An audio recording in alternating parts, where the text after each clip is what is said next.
Esta es nuestra nueva serie, nuestra serie de diciembre, Una Navidad Feliz. Y nuestro subtítulo tiene que ver con esta idea de que hay más dicha en dar que en recibir. Pensando en el hecho de que nosotros, comúnmente cuando pensamos en Navidad, pensamos en lo que vamos a comprar, en lo que vamos a invertir, qué regalos vamos a regalar, o más bien qué regalos nos vamos a regalar a nosotros mismos, qué cosas les vamos a comprar a nuestros hijos, lo fabuloso que va a ser la cena, ojalá que podamos renovar el árbol de Navidad, y así, un sinnúmero de cosas en las que comúnmente se piensa en Navidad, aun cuando estemos en pandemia. La pandemia hoy día es un pelo en la cola, si me permiten la expresión, en relación a todo lo que involucra una planificación navideña. Hoy día, a pesar de pandemia, nadie se va a quedar sin adornos, sin regalos y cosas así. No obstante, nosotros queremos, como consistorio de la Iglesia Presbiteriana Cristo el Salvador, mostrar una perspectiva distinta en relación a la Navidad este año 2020. Y que de hecho es esta nuestra última serie, y donde nosotros queremos invitar a cada uno de ustedes, queremos invitarnos a nosotros mismos también, a no pensar en esta fecha tan importante en nosotros, sino en los demás. Y esa es la idea de una Navidad feliz, en entender de que hay más felicidad en dar que en recibir. Y durante este tiempo vamos a ir trabajando varias ideas y vamos a buscar responder varias preguntas, y donde hoy nosotros vamos a comenzar con esta. ¿A quién nosotros le debemos dar? ¿Con quién nosotros debemos ser generosos? ¿A quién nosotros le debemos mostrar amor? Buscando de alguna forma identificar el objeto de nuestra generosidad. Y Lucas 10, versículos 25 al 37, nos van a ayudar a poder desarrollar hoy día el sermón para nuestra edificación. Y quiero mostrar también un poco lo que involucrará la serie en general este mes de diciembre, porque en este mes de diciembre nosotros tendremos 4 sermones que consistirá toda esta serie, y donde, como ustedes pueden darse cuenta, también será una serie bien breve, bien corta, solamente de 4 sermones, donde, además de identificar el objeto de nuestra generosidad, buscaremos responder la pregunta: ¿cómo es que nosotros debemos dar? Es decir, el método de la generosidad, donde vamos a ir allí a Mateo, en el Sermón del Monte, y vamos a ir estudiando ese pasaje que nos enseña de que cuando nosotros demos, que nuestra mano derecha o nuestra mano izquierda no sepa lo que hace nuestra mano derecha. Así que vamos a hablar un poco acerca de cómo debemos dar. Vamos a tratar también de responder la pregunta: ¿qué es lo que debemos dar? Y allí vamos a ir al libro de Hechos, donde vemos a Pedro y a Juan frente a un lisiado, y donde él está pidiendo y ellos dan solamente lo que tienen. Y también vamos a ir a 1 Corintios, donde vamos a tratar de responder también la pregunta: ¿por qué debemos dar? Buscando la razón y el motivo de nuestra generosidad en la pobreza, en el sacrificio de Cristo a nuestro favor. Así que yo te invito desde ya a que puedas tú ir reflexionando, meditando, participando de los Crece, y que este tiempo de sermón, de reflexión en la Navidad pueda de verdad ser muy, muy, muy importante para ti, de mucha edificación para toda la iglesia. Así que este es el panorama para la serie de diciembre, y permíteme poder comenzar con esta pregunta: ¿por qué pensar en la generosidad? ¿Por qué pensar hoy en esta cuestión de dar, de ayudar a otros, de desprendernos de nuestros recursos? ¿Acaso no todos estamos pasando necesidades, estamos sufriendo? ¿Por qué tenemos que pensar en ser generosos? Y quiero yo mostrarte algunas estadísticas que nos reflejan un poco la condición de nuestros compatriotas de Chile, de nuestro país. Y de esa forma mostrarte un poco la necesidad de pensar en ser generoso, en ayudar. Hoy día nosotros, algunas estadísticas revelan de que somos el tercer país en el mundo más afectado en términos porcentajes en relación a la pérdida de empleos. ¿Qué quiere decir eso? De que hoy día hay mucha cesantía aquí en Chile. Hay muchas personas que no tienen trabajo, hay muchas personas que no tienen dinero para poder pensar en una Navidad. Y en ese sentido, esta estadística nos muestra de que hay muchas personas necesitadas económicamente. Esta estadística revela de que nosotros solamente estamos mejores que Perú y Costa Rica, pero que en términos económicos hay muchas personas hoy día con necesidades graves y que necesitan de tu ayuda y que necesitan de mi ayuda, que necesitan de nuestra generosidad, por lo menos en esta área económica. Pero también hay otras necesidades, como por ejemplo el bienestar psicológico, donde durante este tiempo de aislamiento y de cuarentena, muchas personas han sido afectadas anímicamente, principalmente, por ejemplo, las mujeres, en comparación a los hombres, que ellos tienen un 56% de desánimo actualmente. También esto ha afectado emocionalmente a muchas personas dentro de nuestro país, donde han relucido, digámoslo así, sentimientos dominantes como la rabia, como el miedo, como la tristeza, y donde esto se marca más todavía en las personas que residen en hogares con ingresos por debajo de los 500,000 pesos, de los 540,000 pesos, donde predomina allí el miedo y la tristeza, así como también en sectores acomodados y que no están exentos de estas emociones, y donde muchos hoy día están enojados por todo lo que está sucediendo, por todo lo que estamos pasando, etcétera. Por tanto, hay necesidades económicas, hay necesidades psicológicas y hay también necesidades en relación al futuro, de cómo nosotros concebimos el futuro. Y esta encuesta nos revela también algunas estadísticas con respecto a eso, de cómo las personas perciben hoy día el futuro, donde muchos ven una reducción en los ingresos, aumento en las deudas, y así también ven con mucha incertidumbre la reducción, por ejemplo, laboral, de la jornada laboral, entendiendo de que hoy día hay niños en casa, teniendo miedo también en quedar sin empleo, o que muchas empresas, debido a la situación social, económica, quiebren en nuestro país. Por tanto, observa, este es el panorama de Chile. Y estos son algunos gráficos que nos revelan cuál es la situación de tu vecino, quizás la situación tuya, la situación de algunos hermanos aquí en la iglesia, y que requieren de nuestra ayuda. Yo no sé si tú eres consciente de que estás viviendo en un país muy, muy necesitado. Hay muchas personas que hoy día están sin trabajo, muchas mujeres desanimadas, muchas personas con incertidumbre en relación al futuro. Hay muchas personas con rabia, con tristeza, con miedo. Y yo quiero preguntarte si estás dispuesto a ayudar. Y si no has pensado en eso, este es el momento para pensarlo. Navidad, donde Dios envió a su Hijo a ayudarnos, ayudarte a ti, ayudarme a mí. Este es el momento para poder pensar en cómo dar, cómo ser generosos. Y por eso es muy importante esta pregunta. ¿A quién debemos ayudar? ¿O quién es nuestro prójimo?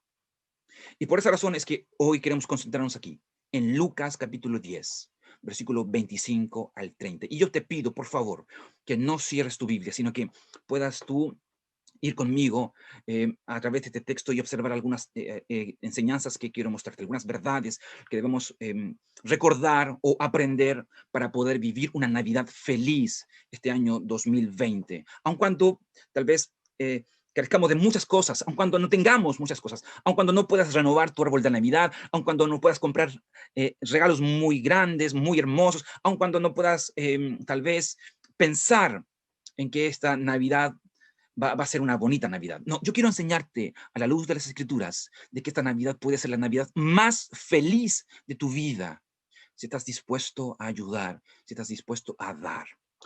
Pero volviendo al texto de Lucas 10, permíteme poder introducirte a este texto, mostrándote en primer lugar el contexto de esta parábola, de este texto, de este pasaje que vamos a observar.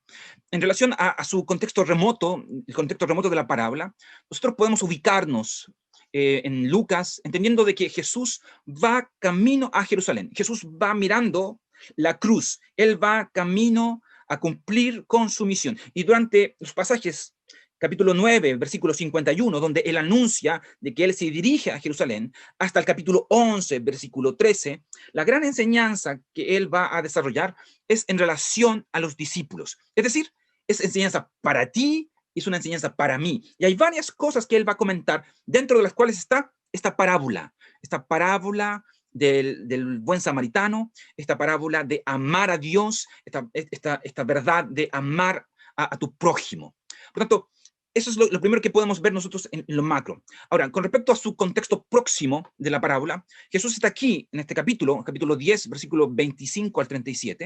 Él está intentando responder la pregunta de un experto de la ley, donde él viene en el versículo 25 a Jesús a preguntar en relación de cómo podemos o cómo se puede heredar la vida eterna. Y donde Jesús aquí le plantea varias preguntas en relación a cómo él lee o cómo entiende la ley, y donde él, el escriba, recita el Shema, que es el versículo 27. Ama al Señor tu Dios con todo tu corazón, con todo tu ser, con todas tus fuerzas, con toda tu mente, y ama a tu prójimo como a ti mismo. Y a la luz de esta última frase de amar a tu prójimo, el texto comienza a desarrollarse a través de esta parábola. Ahora, es importante entender de que una parábola, como género literario, es algo muy distinto a una fábula y a una alegoría. Y es distinto en que las parábolas, por ejemplo, no tienen seres inanimados que hablan, como sucede en las fábulas. Y tampoco todos los detalles que conforman una parábola o que conforman la historia de la parábola tienen un significado simbólico, como sucede en las alegorías. Las parábolas son un medio didáctico que usa Jesús para enseñar verdades, para mostrar principios, para mostrar el evangelio. Y es importante entender eso, porque Jesús comúnmente usa parábolas para enseñar.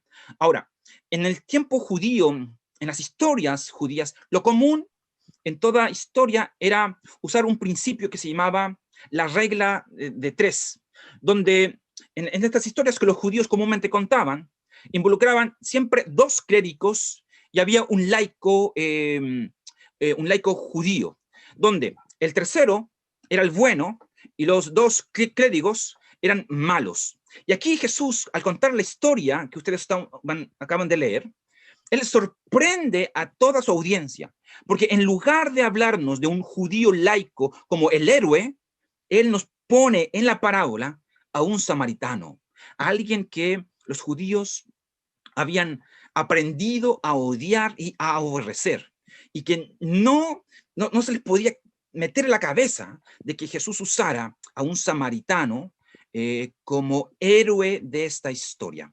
Ahora, con esta parábola, Jesús lo que busca es responder la pregunta del experto en la ley: ¿quién es mi prójimo? Sin embargo, Jesús no responde esa pregunta en este texto, sino más bien lo que él hace es responder la pregunta: ¿quién es el prójimo del necesitado? Que tú puedes observarlo en la parte final. Entonces, con este panorama de la parábola, y que yo entiendo que tú conoces muy bien, más de alguna vez tú lo habrás leído, yo quiero concentrarme en algunas verdades que me van a ayudar a poder guiarte con respecto a esta idea de la generosidad, del dar y de poder nosotros ayudar a los necesitados, a nuestro prójimo. Y quiero que puedas tú nuevamente mirar el texto, y a la luz de este texto quiero mostrarte algunas verdades. Y la primera de ellas tiene que ver con que para que tú puedas ser generoso, para obrar generosamente, una de las cosas que tú necesitas entender es que no necesitamos definir quién es mi prójimo, sino ser el prójimo de alguien. Y eso es la primera verdad que yo quiero que tú entiendas. Hoy día, a través de lo que vamos o estamos estudiando, la pregunta que intentamos responder es: ¿a quién nosotros le debemos dar? ¿Con quién tenemos que ser generosos? Bueno, esta parábola nos enseña de que no necesitamos definir quién es nuestro prójimo, a quién debemos ayudar. No lo necesitamos para poder servir y ayudar a los demás. ¿Y cómo entendemos eso? A la luz de la parábola, Jesús y también la parábola que él mismo cuenta, no responde la pregunta del experto: ¿quién es mi prójimo? Y es importante entender eso, porque muchos han presumido a la luz de esta parábola y al contexto de lo que se está dando, de que la persona, por ejemplo, herida que aparece en la parábola es un judío. Sin embargo, el texto no nos dice eso. El texto nos dice simplemente en el versículo 30 que bajaba un hombre de Jerusalén a Jericó y cayó en manos de unos ladrones y le quitaron la ropa, lo golpearon y se fueron, dejándolo medio muerto. Y eso es todo lo que nos dice la parábola. Sin embargo, es importante notar algunos detalles de esta descripción, porque esta descripción nos permite defender la premisa de que no necesitamos definir quién es mi prójimo, porque Jesús no lo define. ¿Y por qué entendemos eso? Porque en el tiempo de Jesús, así como también hoy, para que tú puedas entender o comprender o saber acerca de una persona, quién es, dónde vive, de qué nacionalidad es, qué raza o de qué cultura viene, hay dos cosas que comúnmente tú deberías poner atención para poder definir eso. Número uno, la ropa con la que esta persona se viste. Y número dos, con el tono con que esta persona se expresa, cómo es que él habla.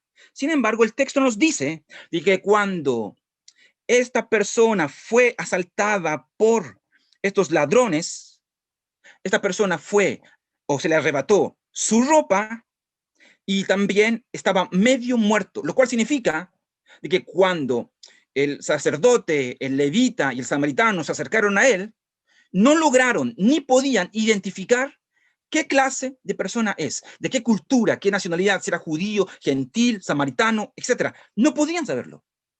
Y Jesús así lo plantea. Porque para Jesús y para el Evangelio no es importante definir quién es mi prójimo, sino aprender a ser el prójimo de alguien. La pregunta que busca responder esta parábola está en el versículo 36. ¿Cuál de estas tres personas piensas, dice Jesús al experto de la ley, que demostró ser el prójimo del que cayó en manos de los ladrones? Esa es la pregunta que Jesús intenta responder aquí. Y es la pregunta que tú y yo debemos responder. ¿Qué significa ser el prójimo de alguien? A la luz de esta parábola, lo que tú entiendes es que ser el prójimo de alguien, ser generoso con alguien, involucra ser una persona que atiende al necesitado, está dispuesto a sacrificarse, está dispuesto a poner su vida en peligro, está dispuesto a invertir tiempo, dinero, hasta lograr la recuperación o la restauración de esa vida que ha sido dañada por X motivo. Entonces, lo primero que yo quiero que tú entiendas en relación a la enseñanza de hoy es que para obrar generosamente, tú y yo no necesitamos definir quién es mi prójimo, sino ser el prójimo, sino que aprender tú y yo a ser el prójimo de alguien. Y obviamente aquí yo debo decir algo que es importante también subrayar. Nosotros no creemos en esta idea de la hermandad universal. Nosotros no creemos de que todas las personas en el mundo son hijos de Dios. Y que por tanto, nosotros deberíamos tratar a todas las personas por igual, como hermanos. Porque la verdad es que no todos creen en Cristo. Y debido a que Cristo es el hermano mayor, aquel que no cree en Jesús no puede ser nuestro hermano, ni tampoco es hijo de Dios. Sin embargo, todos sí son imagen de Dios. Y eso tiene que ser muy valioso para ti y para mí. El que todo ser humano, hombre o mujer, es imagen de Dios, debe ser una razón suficiente para estar dispuesto a ayudar, independiente de su sexo, independiente de su raza, independiente de su nacionalidad, independiente de su lenguaje. Así que eso es lo primero que yo quiero que tú aprendas, que tú entiendas, que tú recuerdes. Para obrar generosamente no necesitamos definir quién es mi prójimo. La segunda verdad que yo quiero que puedas tú anotar o subrayar es que para obrar generosamente no solo necesitamos ver, ir por el camino del necesitado, sino acercarnos al necesitado. Y eso se observa en los versículos 31 al 33. Observen ustedes que en el versículo 30 este hombre está medio muerto. Y el versículo 31 comienza a contarnos de que resulta que, dice el texto allí, viajaba por el mismo camino un sacerdote, quien al verlo al ver al hombre muerto o al medio muerto, se desvió y siguió de largo. Y así también llegó a aquel lugar un levita, y al verlo se desvió y siguió de largo. Pero un samaritano, versículo 33, que iba de viaje, llegó a donde estaba el hombre, y viéndolo, se compadeció de él. Se acercó, le curó las heridas con vino y aceite, y se las vendó. Luego lo montó sobre su propia cabalgadura, lo llevó a un alojamiento y lo cuidó. Observa qué maravilloso es este texto, porque en primer lugar este texto nos muestra una clase de progresión dentro de la parábola. En la parábola nosotros vemos tres grandes acciones. Personas que ven, que van a hacer algo y que se van. Venir, hacer e irse. Donde tanto los clérigos, los religiosos y también los malhechores siguen ese mismo patrón. Ellos vienen, hacen algo y luego se van. Pero observa lo que hace el samaritano. El samaritano viene, observa al hombre. Él no se va. Él se queda. Y aquí hay dos preguntas que nosotros deberíamos plantearnos. ¿Por qué los religiosos, por qué el levita, el sacerdote, no se detuvieron cuando vieron a este hombre necesitado? Hay comentaristas que por lo menos dan tres razones de por qué estos clérigos no lo hacen. La primera razón es por un tema de miedo. Ellos tenían miedo de que este hombre herido fuera una clase de carnada, donde si se detenían a ayudarlo, los ladrones podían tomarlo y hacerle daño igual que a este hombre o mucho peor. La segunda razón de por qué estos hombres no se detienen es sencillamente por una cuestión ceremonial, porque si este hombre estaba muerto, eh, tanto el sacerdote como el levita iban a sufrir en relación a una ceremonia de purificación. Donde durante 7 días ellos iban a estar apartados de toda labor religiosa y por otra parte obviamente iban a ser el hazmerreír de todos sus colegas porque se dejaron contaminar. Pero también hay una tercera razón y que posiblemente es una de las mayores y es simplemente indiferencia. Ellos vieron al hombre necesitado, pero fueron indiferentes, siguieron su camino. Porque aun cuando obviamente habían leyes ceremoniales que hablaban de la contaminación al tocar un hombre muerto, también habían leyes que obligaban a estos religiosos a detenerse o para enterrar un cadáver o para preservar la vida. Pero estos hombres, estos religiosos, estos clérigos, no hicieron aquello. Ellos siguieron adelante. No obstante, ¿por qué este samaritano se detuvo? ¿Cuál es la razón? Quiero que tú mires el texto, por favor. El texto nos dice de que este hombre se detuvo por compasión. Mira el versículo 33. Pero un samaritano que iba de viaje llegó donde estaba el hombre y viéndolo se compadeció de él. Observa qué palabra más hermosa y qué ausente está hoy en tantas personas, e incluso aquellos que dicen ser cristianos, aquellos que recitan el Shema, aquellos que recitan la palabra de Dios y que no son capaces de compadecerse del necesitado. Este hombre que era despreciado por los judíos y que posiblemente podía estar ayudando a un judío, se compadeció de él y puso en riesgo su vida. Y no solamente eso, mucho más para ayudarlo. Por tanto, la segunda cosa que yo quiero que tú entiendas a la luz de ser generoso y de ayudar a los demás es que para obrar generosamente no solamente necesitamos observar, no solamente necesitamos saber dónde están los necesitados, tenemos que ayudar, tenemos que acercarnos al necesitado, tenemos que ver qué es lo que necesita y buscar la forma de poder ayudar. Si este samaritano lo hizo, ¿por qué tú y yo no podemos hacerlo? ¿Por qué no? Tú y yo necesitamos reflexionar en esto. Muchas personas hoy día simplemente miran la necesidad. Muchos saben dónde está la necesidad y se golpean el pecho. Oran quizás, pero no son capaces de poder sacar nada de su bolsillo. No son capaces de poder aprender a invertir su dinero mensualmente, direccionarlo a aquellos que están en necesidad. Nuestra vida, nuestro mundo, nuestra sociedad hoy día se caracteriza mayoritariamente por un amor egocéntrico en nosotros mismos. Y hay muy pocas luces de generosidad. El samaritano es una lección para nosotros. Es una lección para ti, es una lección para mí. No solamente necesitamos ver y acercarnos. No solamente necesitamos ver y saber. Necesitamos acercarnos al necesitado. La tercera cosa que me gustaría también destacar de la parábola es que para obrar generosamente necesitamos estar dispuestos a sacrificarnos por el necesitado.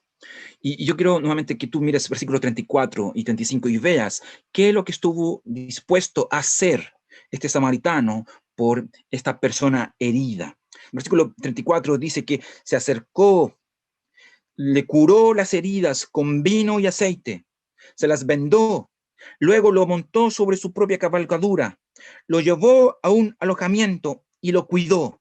Y al día siguiente sacó 2 monedas de plata y se las dio al dueño del alojamiento. Cuídemelo, le dijo, y lo que gaste usted de más, se lo pagaré cuando yo vuelva. Observa lo que hace este hombre. Este hombre está dispuesto a hacer muchas cosas por una persona desconocida. Reitero, el texto no nos dice si el herido era un samaritano, era un judío, era un gentil. No nos dice, pero sí nos dice de que había un hombre en necesidad. Y este samaritano, este héroe de la historia de Jesús, hace muchas cosas interesantes.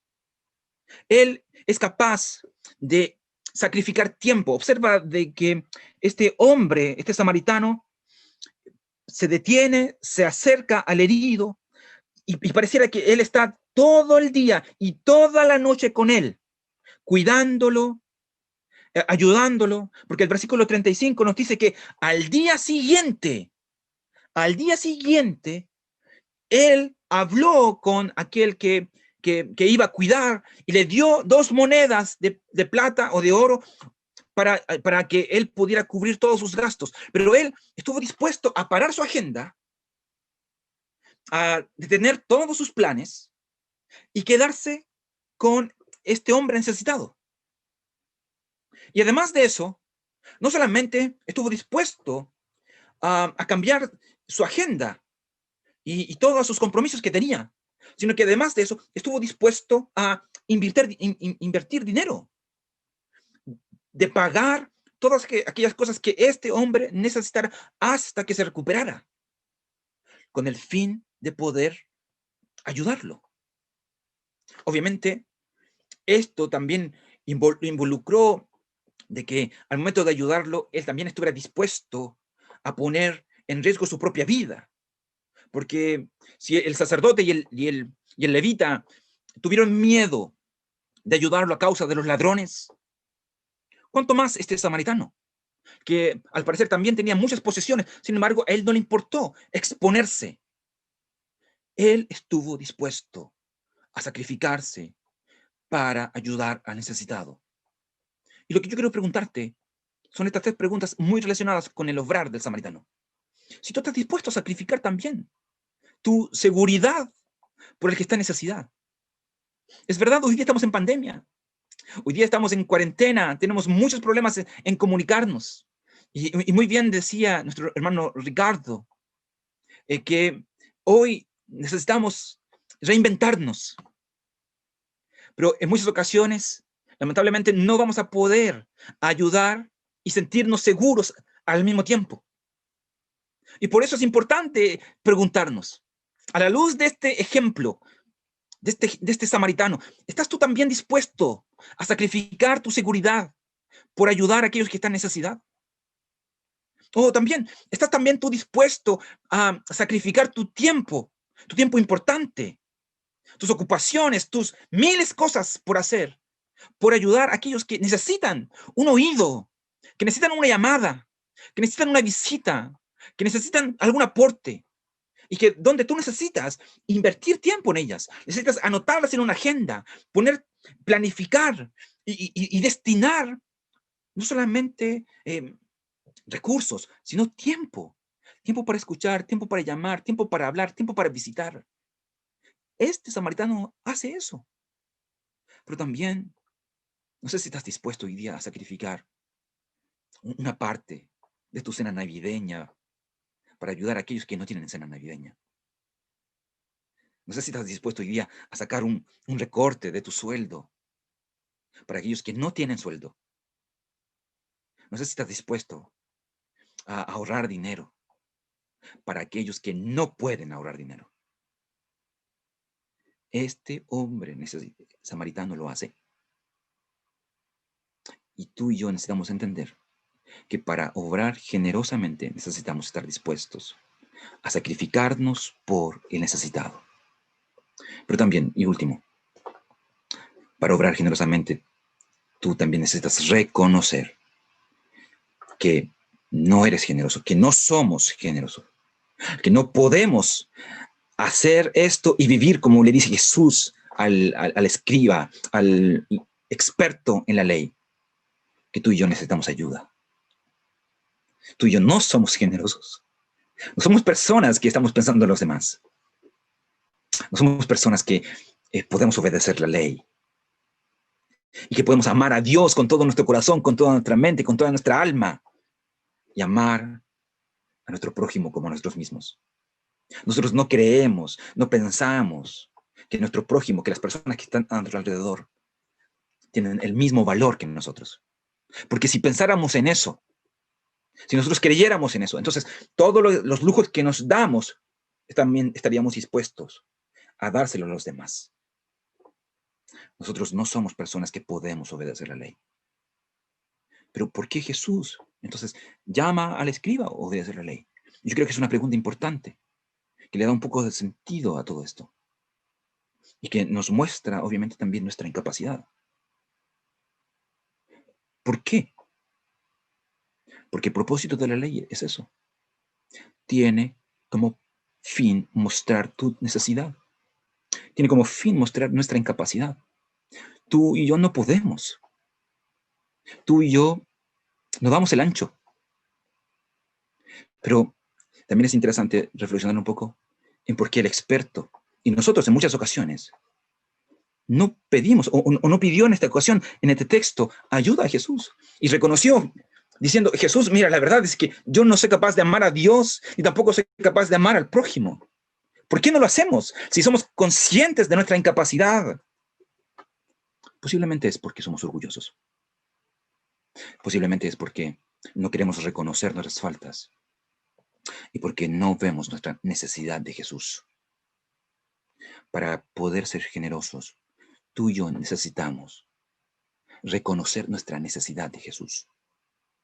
Necesitamos ver la generosidad de Jesús. Necesitamos entender que no somos tan buenos como parece, que no somos tan obedientes, que no somos tan generosos. Últimas palabras. Hoy hay mucha gente, muchas personas, amigo, hermano, con muchas necesidades. Hay personas que están abrumadas, que están tristes, que tienen rabia, miedo, etc. Para ayudar a los demás, tú no necesitas necesariamente ver a Jesús en el samaritano o en la víctima de esta parábola, alegorizando quizás el texto de una forma ilegítima, como si nosotros careciéramos de algún testimonio bíblico en relación a Cristo como ejemplo de compasión y de necesidad. Hay muchos ejemplos acerca de Jesús como un ejemplo de compasión y necesidad, que nos muestran nuestra necesidad de, valga la redundancia, de ser generosos. Y tampoco tú y yo necesitamos más información acerca de nuestro prójimo para ayudar como el experto en la ley que solicitaba y que preguntaba a Jesús, ¿quién es mi prójimo? Ya que en muchas ocasiones tú y yo somos expertos en hacer una exégesis del significado del texto, pero somos también muy rápidos en extirpar la obligación del texto, de ayudar a otros, de ser generosos, de amar. Nos encanta el significado, pero la acción comúnmente la omitimos. Por eso tampoco necesitamos tanta información para ayudar. El conocimiento con respecto a quién es nuestro prójimo en esta parábola no es lo más importante. Porque el fracaso en guardar el mandamiento no brota de la falta de información, sino de la falta de amor. Si nosotros tuviéramos que culpar al fariseo, perdón, al sacerdote y al levita, si tuviéramos que buscar el detalle allí, el gran problema de ellos es la falta de amor. Y lo que el abogado y tú y yo necesitamos no es nueva información con respecto a nuestro prójimo, sino un nuevo corazón, una nueva disposición, una nueva actitud. En esta parábola aparecen dos tipos de pecados y dos tipos de pecadores. Están los ladrones que perjudican al herido haciendo uso de la violencia. Está el sacerdote y el levita que lo perjudican con su indiferencia. Tú, al ver al necesitado durante esta semana, durante este mes, ¿cómo vas a actuar? ¿Actuarás con compasión como Cristo se compadeció de ti al verte en necesidad? ¿O serás indiferente? ¿O cambiarás tus ojos, moverás tu vista hacia otro lugar? ¿Desviarás tu vista hacia otro lugar? Tú y yo no podemos hacer eso. Si tú y yo somos discípulos de Jesús, necesitamos obrar con compasión. Necesitamos ser generosos. Necesitamos aprender de que es mejor dar que recibir. Que el Señor te bendiga. Y espero que esta serie que iniciamos hoy pueda ser de mucha bendición y edificación para ti. Permíteme orar. Señor.